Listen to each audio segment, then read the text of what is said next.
Je suis docteur de la Shoah, je suis du département de philosophie. Voilà, s'il y a une femme qui veut prendre la parole avant moi, je suis. C'est votre journée. Je peux y aller. Voilà, donc mon intervention va tourner autour de la notion d'égalité. Voilà, cette égalité, le docteur Guy en parlait tout à l'heure, il y a toute une mystique.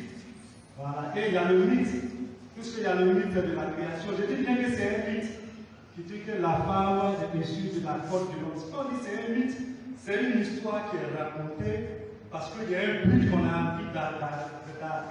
Donc ce sont les hommes qui écrivent, mais les hommes vont vouloir défendre leurs intérêts d'une certaine façon.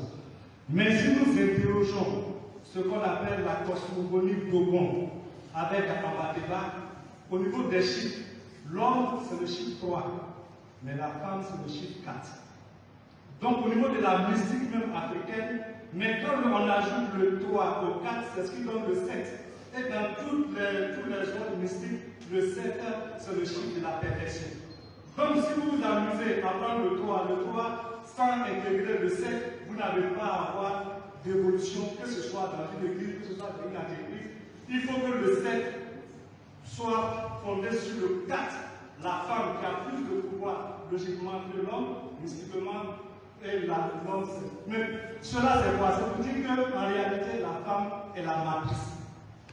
Quand on dit la femme c'est la matrice, ça veut dire que l'homme vient de la femme vient de la femme. Voilà, c'est la femme de la femme. Alors, on pose maintenant d'un point de vue conceptuel aussi la problématique de l'égalité. Est-ce que là on va parler d'égalité ou de complémentarité? Parce qu'au vu de ce que vous venez d'expliquer, et quand on regarde bien les choses, normalement, est-ce qu'on devrait parler d'égalité ici ou parler plutôt de complémentarité?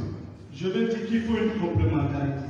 Mais il faut, au niveau de la conscience, au niveau de la mentalité, il faut un changement. Tout à l'heure, le docteur qui parlait, au niveau du Daoné, il y a des femmes qu'on appelle des abrutis. Elles ont lutté, elles étaient farouches.